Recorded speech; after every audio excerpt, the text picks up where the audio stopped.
A 2 day severe weather event is expected this Sunday into Monday. Multiple rounds of severe weather, including the mornings and nights, is likely through a large portion of the upper Midwest, as and Sunday will be mostly in the northern plains and then an overnight complex down to Minnesota and Wisconsin, maybe portions of Iowa, then Monday afternoon and evening again and down to Wisconsin and Iowa and maybe further south and southeast as well, depending on what the morning complex does. Now, taking a look at the mid-level winds, we can start seeing a shortwave trough move into the northern plains Sunday evening.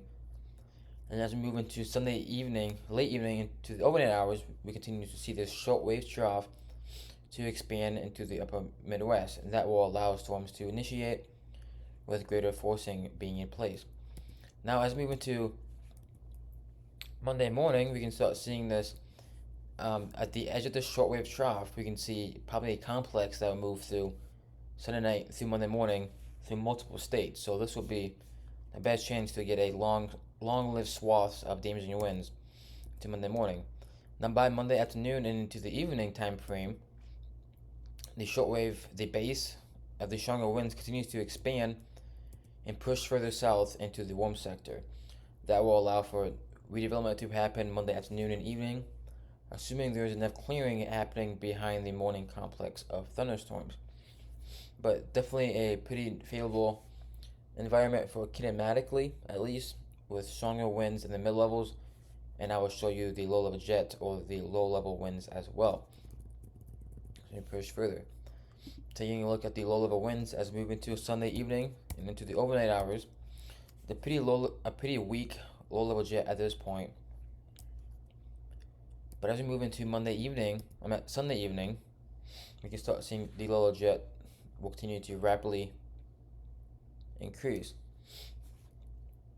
into the plains, and that will allow this MCS to carry further southeast into Monday morning as the low jet continues to strengthen.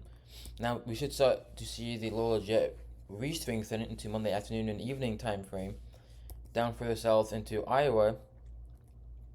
And especially this is by Monday evening, we have a pretty strong low level jet in place with winds up to 55 to 60 knots in the low levels. That will allow the tornado threat to increase, but it depends where the low level jet, the strongest part of the low level jet, will overlap the unstable warm sector by Monday afternoon. A morning complex will likely push the warm sector further south usually, and that could be further into Iowa. So as long as this low level jet is still at least decently strong in Iowa, the tornado threat would maximize into Iowa instead of Wisconsin. That I see that as being a possible solution as well. As we see this warm front begin to lift north as we move to Sunday afternoon, slowly but surely into Sunday afternoon and into the evening time frame, that will push this complex of storms further south as well. So this model has the warm sector being further south because of that morning round of storms, but it has a very sharp gradient warm front down to Iowa as well. This Iowa, if this would materialize, will be the focus point for a robust severe weather event Monday afternoon and evening time frame. We're going to have moderate to strong Cape values in place, which means we're going to have a lot of storm fuel for thunderstorms to strengthen and be intense and long lasting. Now, on the side of moisture, we will begin to see an increase in dew points Sunday evening, but especially Monday as this warm front begins to lift north. We're going to see dew points rise into the mid 70s to close to 80-degree dew points by Monday afternoon and evening, along a pretty sharp gradient between mid 70s dew points to low 60s dew points. So there's this warm front, which triple point will probably be a pretty focused area for severe weather on Monday. We are still a couple days away though, so I mean some changes are possible, but as of now, I see this being this could be a pretty big setup locally for a local area, depending on how the storms in the morning will evolve. And a cold front will sweep south as well, so we'll see if the cold front was too fast. But if not, the warm front will probably be a focus point for greater tornado chances and for more intense thunderstorms, and maybe a complex or right along this warm front Monday evening. I mean, if we can get favorable winds, this complex will be long lived. That could be two damaging complexes in just 24 hours. That's also possible into the Corn Belt as well. Now, this is one solution showing the complex Sunday evening. We start seeing this complex develop pretty late Sunday evening because of the capping being in place, but that will break as the shortwave arrives. And at the sunset, this complex will rapidly move southeast into Minnesota late Sunday night and into Monday morning, and continue to move southeast into Iowa Monday afternoon. That is what will be uncertain on how Monday will evolve. But this complex looks like it will be long-lived along north of the warm front that could produce a large swath of damaging winds. As we get to Monday evening, this does have it dissipating, and then storms developing along the cold front Monday afternoon and evening, and maybe along some of the warm front as well. If any storm can interact with the warm front, it's a pretty big deal. But this model does have that complex moving out rather quickly, and we are in July, so we don't need it to be sunny or enough clearing to happen all day Monday to get intense thunderstorms to happen. But as we move to Monday evening, scattered severe thunderstorms along the cold front, at least at this model. I'm taking a look at the European model, which is a pretty similar solution as well. Move to Sunday evening, you can see this complex will dive south and dive southeast. It's further north, but it does have a complex Sunday night into Monday morning that dives at least southeast a little bit more. This model is a little bit lower resolution, but it still has a picture of that at least, and then it has it clearing out a little bit, and then it has thunderstorms. Let's go over this, and then it has thunderstorms developing again in the afternoon and evening along the cold front, and it maybe into the overnight hours with clusters of thunderstorms producing damaging winds. So at least there's a good model agreement on thunderstorms developing for both days. The GFS, which I don't really like to show much,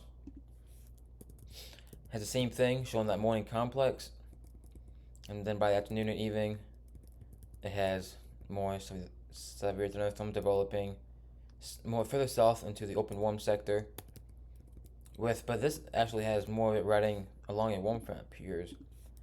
Yes, this would ride along the warm front, and this would produce another long-lived cluster or tornadoes as well. So pretty interesting setup showing for late July standards for Monday. I wanted to look at the smoke, as the smoke will clear out later today and tomorrow into tomorrow, but the winds will begin to shift to the north as we move into Saturday morning. And this is a look at zonewatch.com, zonewatchpro.com. You can become a subscriber. It's actually very cheap, and you have so many features of multiple feature radars and a lot more features on the pro side. So you can definitely look at that as well on zonewatchpro.com. As we move to Saturday afternoon time frame, you can see this big plume of surface-based smoke begins to overspread the same areas again, and it continues to dive south into Saturday evening and into Sunday morning. Now, I'm not exactly sure how far south this will go, but this model tends to say that it won't get further south than Wisconsin into Minnesota into Sunday morning, but at least a plume of smoke is expected Saturday afternoon into Sunday morning for the UP Michigan, into Wisconsin, and portions of Minnesota and Iowa as well. Now, this doesn't look very dense compared to what it has been, but this is at the surface, so this will create pretty bad air quality, and you'll definitely be able to smell the smoke again and see a lot of the haze over the same areas. This model is also a high resolution model, but it tends to be too dramatic sometimes. This is what it's showing for Monday afternoon and evening at least. It has this complex moving into Monday afternoon and midday. And as we move into Monday evening, it has clusters of thunderstorms, even some supercells down to Iowa along this warm front. This will change a lot, but at least it has some idea of at least thunderstorms developing along the cold front. And I'm pretty sure this warm front will be in Iowa at this point. This is not, this model overmixes a ton, only having mid 52 points, so this model is definitely going to be completely wrong. But it at least has thunderstorm development taking place Monday afternoon and evening further south into the warm sector. Would not be surprised if this morning complex and Monday morning pushes the warm sector further south. So I would not be surprised if the northern edges of the SPC's outlook for slight risk will cut off and be focused more into Iowa and into southern Wisconsin, maybe into northern Illinois as well. So this appears to be more of an Iowa setup Monday, assuming this morning complex does materialize. That's been the case all year long. Morning rain has pushed the warm sector further south. But most events have actually materialized and not busted because this morning actual organized complex pushes the warm sector further south instead of just just clearing it out altogether and then have to get a lot more clearing to take place again. So Monday still looks like a pretty potent setup, maybe in a more localized area. But anyways, the cold front does look pretty extended pretty far out though, so that could allow for some severe weather to take place along the cold front Monday afternoon and evening for a larger area. It's just maybe a more focused area of more robust severe, like maybe an enhanced risk will probably be issued. YC at least me doing that as well. I think that'll be in this video, but tomorrow we're going to talk about this weather again for Sunday and Monday.